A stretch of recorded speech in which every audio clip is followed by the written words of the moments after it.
आज बारामतीत महाराष्ट्राचे उपमुख्यमंत्री अजित पवार अनंतात विलीन झालेत. कार्यकर्त्या भाऊक झालेले या ठिकाणी पाहायला मिळालं. अनेक कार्यकर्ते अजितदादा परत या घोषणांसह टाहो फोडतानाचं पाहायला मिळालं. अखेरचा निरोप देताना कार्यकर्त्यांच्या डोळ्यात पाणी आणि संपूर्ण महाराष्ट्र, संपूर्ण राज्य भाऊक करणारा हा क्षण आजचा होता. अजित पवार यांचं जाणं कोणालाही पचत नाहीये. संपूर्ण राज्यामध्ये दुःखाचं वातावरण आहे.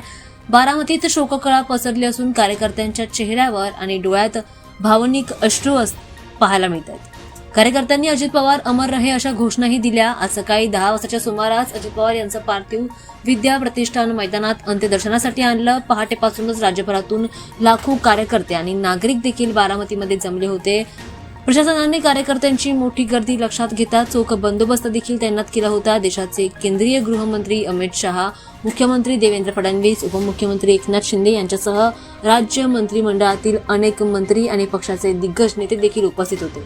यात नितीन गडकरी, पंकजा मुंडे, रामदास आठवले, गोव्याचे मुख्यमंत्री प्रमोद सावंत, छगन भुजबळ, मुरलीधर मोहोळ, चंद्रशेखर बावनकुळे, शाहू महाराज छत्रपती, हसन मुश्रीफ, नीलम गोरे, अदिती तटकरे, धनंजय मुंडे, महादेव जानकर, अभिनेता रितेश देशमुख यांचा देखील समावेश होता.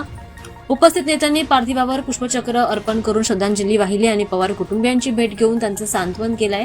पवार कुटुंबियांसाठी हा सर्वात मोठा धक्का आहे आणि अनेक उपस्थित नेत्यांना अश्रू अनावर झालेलं पाहायला मिळत आहे. दादांचे थोरले नेते चिरंजीव पार्थ पवार आणि धाकटे चिरंजीव जय पवार यांनी दादांना मुखाग्नी दिली आहे. या क्षणी अनेक उपस्थितांचं काळीज झाल्याचं पाहायला मिळत आहे.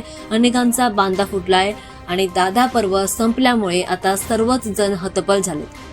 अंतिम विधीनंतर कार्यकर्ते अजित पवार यांना भावपूर्ण श्रद्धांजली देण्यात आली. अजितदादा परत या घोषणांमध्ये त्यांच्या प्रती असलेली श्रद्धा आणि प्रेम स्पष्टपणे दिसून येत आहे. अजित पवार यांचं निधन काल झालं आणि अंतिम निरोप संपूर्ण महाराष्ट्रासाठी भावनिक क्षण ठरतोय. दरम्यान कार्यकर्ते, नेते आणि नागरिक त्यांच्या कार्याची आठवण करत आहेत. तर पवार कुटुंबियांसाठी हा काळ अत्यंत कठीण आहे.